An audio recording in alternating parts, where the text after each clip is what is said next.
Welcome back, everyone, to Bad Movies Among Us, and welcome to our Razzie nomination episode. We're so happy to have you here. Well, at least I'm so happy to have you here. I have to report that Nohea had to make an emergency trip down to Hawaii to retrieve our own low-res digital golden pineapple that we can hand out during the ceremony. We are also well aware that the Razzie nominations came out, a week before this episode did. We apologize. We didn't want to drop our first episode before our first mini-sode, so we had to make a bit of a compromise there for everyone. But with that all out of the way, let's begin the episode, shall we? Because the Razzie nominations are out, and we have a short while before the actual award ceremony. So it's time to get ready. What's your favorite bad movie? Mom, have you seen my peanut butter? High five! Head your head. Jeez, that's not cranberry sauce. Watch me.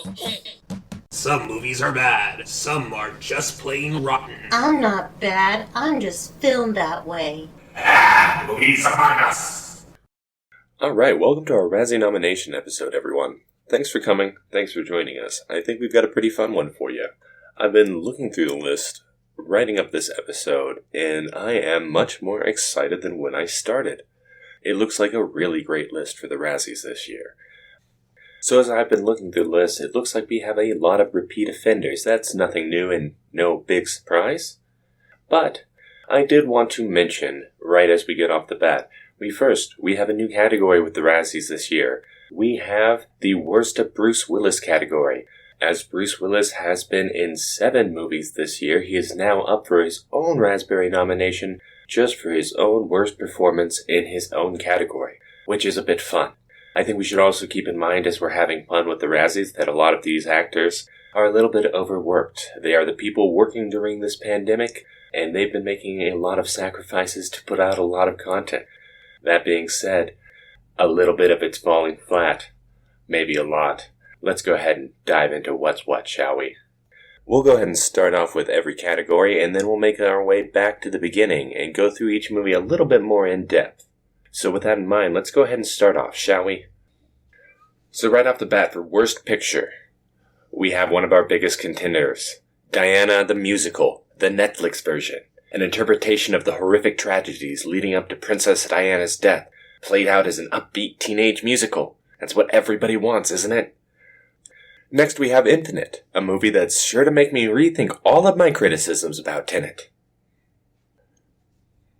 Up next for Worst Picture comes Karen, which is a no-surprise movie. A movie that I think was destined for a Worst Picture Razzie nomination the moment it was announced. This is really the Kara-themed horror movie that we've all been waiting for. Next we have Space Jam: A New Legacy, where LeBron James is back from his minor league stint as an ice hockey player to battle a computer virus in a game of crazy ball. And our final contender in the Worst Picture category, The Woman in the Window. In this movie, Amy Adams spoofs a classic Simpsons episode and really reminds us of how great the series is overall, and how great it was in the early days. In Adams' take on Matt Groening's classic episode, Bart of Darkness, we see Amy looking through the proverbial rear window of her consciousness, never feeling safe, and always feeling followed. With the Worst Picture category out of the way, it's time for us to move on to Worst Actor. Starting off with Worst Actor, we have Scott Eastwood contending for his role in Dangerous. Scott Eastwood continues where Indiana Jones left off. He's traced the aliens back to their submarine, and this time he's gonna make sure they pay. Roy Hartramp? Roy Hartramp for Diana the Musical. Another Diana, and don't worry, we're gonna get more. Tea and biscuits, anyone? And no, I don't care that I don't know how to pronounce his name, because there's so much Diana in here, it just doesn't matter. You guys are gonna clean up. You're gonna do fine, Roy Hartramp. If you get it, I'll figure out how to pronounce your name then.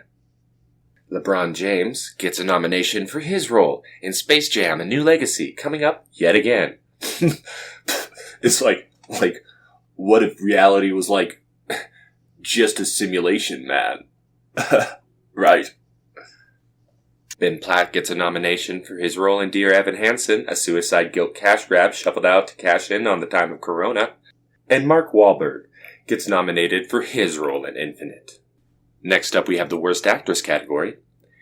Amy Adams comes out of the apartment to grab a nom for The Woman in the Window. Gianna DeWall grabs one herself for Diana the Musical. Megan Fox gets her own nomination for Mexico's Most Dangerous Serial Killer as she stars in Midnight in the Switchgrass. Taryn Manning gets a nomination for portrayal of Kieran. But I do feel she was pretty spot on, for what she was supposed to portray. It's a hard choice there. Ruby Rose gets nominated for Vanquish, a bang-bang, blind spot, shoot-dead hour and a half of your life that you're never gonna get back. That's Worst Actress out of the way. Now we're on to Worst Supporting Actress. We have Amy Adams, again nominated. This time for Dear Evan Hansen. Don't worry, Amy. We will get you a nomination this year. And we will love you for it. Other people might scoff over these awards, but they mean something to us. Somebody with a golden raspberry, that's high praise where we come from. Sophie Cookson gets nominated for her role in Infinite. And I just hate movies where nothing matters, which is really what Infinite seems to be.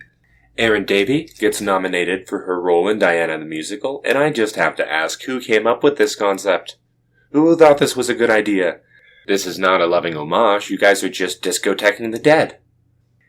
And I'm not sure how to count this particularly, as Judy Kaye gets nominated as both Queen Elizabeth and Barbara Cartland in Diana the Musical. I think it's not really about if Diana wins, but how well it truly succeeds. Now it's up for 7 Razzies, with the possibility of it getting some special award thrown in. And that's me crossing my fingers there, but all that being said, if it takes a sweep, it could secure a solid top 10 spot, alongst movies like Geely, and it could very well knock movies like Mommy Dearest from its long-held spot at number 10. This is the movie to watch this year. Taryn Manning gets nominated for every last one of them, which is big words, bad things, white people's water world race war. It's more of a description than the actual description gives you, and we'll get into more of that later. Up next is Worst Supporting Actor. Right off the bat, we have Ben Affleck for The Last Duel, a movie where Thin Lizzy breaks out of jail and falls through a hole in time, stranding themselves in the land of the last duel. Nick Cannon gets nominated for The Misfits. Nick Cannon is hilarious, and I'm looking forward to this one. Mel Gibson, nominated for Dangerous. I just stop, Mel. You are doing this to yourself. Nobody is forcing you to do these racist rants anymore. You are the only one forcing yourself. Give it up. Gareth Keegan gets nominated for Diana the Musical, and Jared Leto gets nominated for House of Gucci. Probably just so that House of Gucci is able to represent, because somebody had to get nominated. Somebody had to take a bullet, or at least get shot at, and I guess Jared was the fall guy. It could have just as easily been Lady Gaga, or Adam Driver, so they should both count themselves pretty lucky here, I feel. Next up is a category that is new this year. We have Worst Performance by Bruce Willis in a 2020 movie with Bruce Willis. And contending, we have Bruce Willis in his role in American Siege. Bruce Willis in his role in Apex. Bruce Willis in his role in Cosmic Sin. Bruce Willis in his role in Deadlock. Bruce Willis in his role in Fortress. Bruce Willis in his role in Midnight in the Switchgrass. Bruce Willis in his role in Out of Death. Bruce Willis in his role in Survive the Gang. And next up we have Worst Screen Couple, where we have really any klutzy cast member and any lamely lyricized or choreographed musical number from Diana the Musical. But LeBron James and any Warner cartoon character or Time Warner product in Space Jam: A New Legacy. Jared Leto and either his 17-pound latex face, his geeky clothes, or his ridiculous accent in House of Gucci. Ben Platt and any other character who acts like Platt's singing 24/7 is normal in Dear Evan Hansen. And finally, Tom and Jerry, aka Itchy and Scratchy, in Tom and Jerry the Movie. In our final category, we have Worst Remake, Ripoff, or Sequel. Up first is Karen, an inadvertent remake of Cruella de Vil, followed by Space Jam: A New Legacy, Tom and Jerry the Movie, Twist, which is a rap remake of Oliver Twist, and finally The Woman in the Window, with one final nomination for being a ripoff of Rear Window. Guys, I think this is going to be a fun year. Honestly, this is a pretty great Razzie list, and it has some pretty sour little berries. With 2 different prominent musicals, both of which I'm chomping at the bit to watch, I'm sure the awards are going to be even more fun than this. First up, we're going to get into each one of these individually because, again, this is a pretty great list. We have a lot of nominations and a lot of multiple nominations for a lot of these movies. So first, let's discuss our up-and-coming star, Diana the Musical. It received nominations for Worst Screen Couple, Worst Supporting Actor. It received 2 nominations for Worst Supporting Actress, and once for Worst Actor, Worst Actress, and Worst Picture. It scored a total of 7 nominations, and only failed to receive nominations in the Worst Ripoff or Sequel category and the Worst Performance by Bruce Willis category, which it had no chance of getting. Next up, Space Jam: A New Legacy. This movie received nominations for Worst Ripoff, Worst Screen Couple, Worst Actor, Worst Picture. It scored a very respectable 4 Razzie noms. It's the Looney Tunes meets the Matrix in this sad little head-scratcher. This movie said to itself one day, "Hey, I'm a cartoon.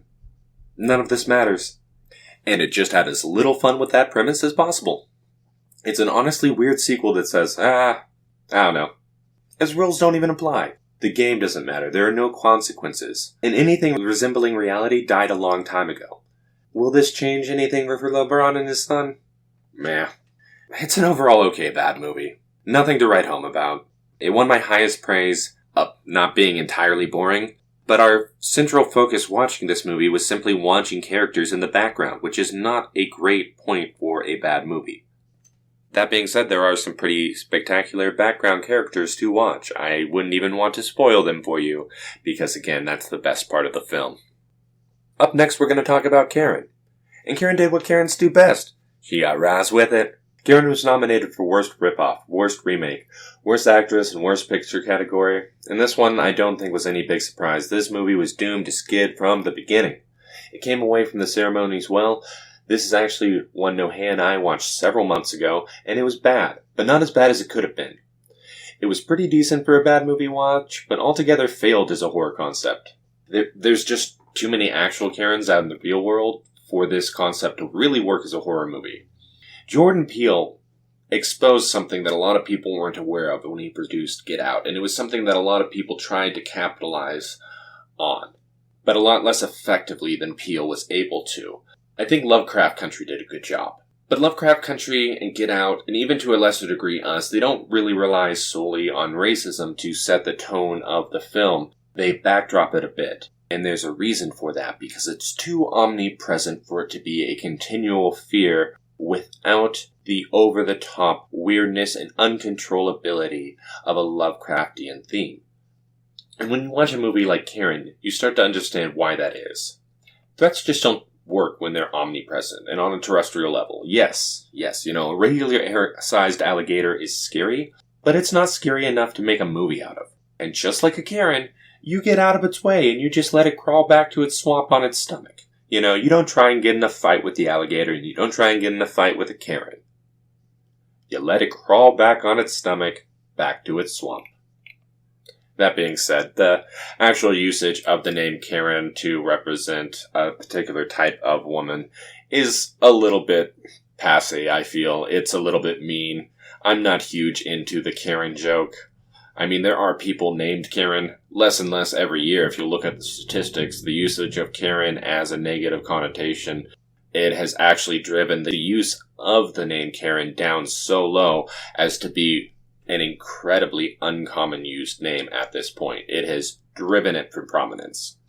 Which, it's neither here nor there, but I don't think we need to just harangue people based on their name specifically, and I think it's a little bit mean just to call people Karen or Karens. But the movie itself, not terribly bad, not overall exciting, and absolutely nothing you wouldn't expect from the movie. So, that being said, it's a fine bad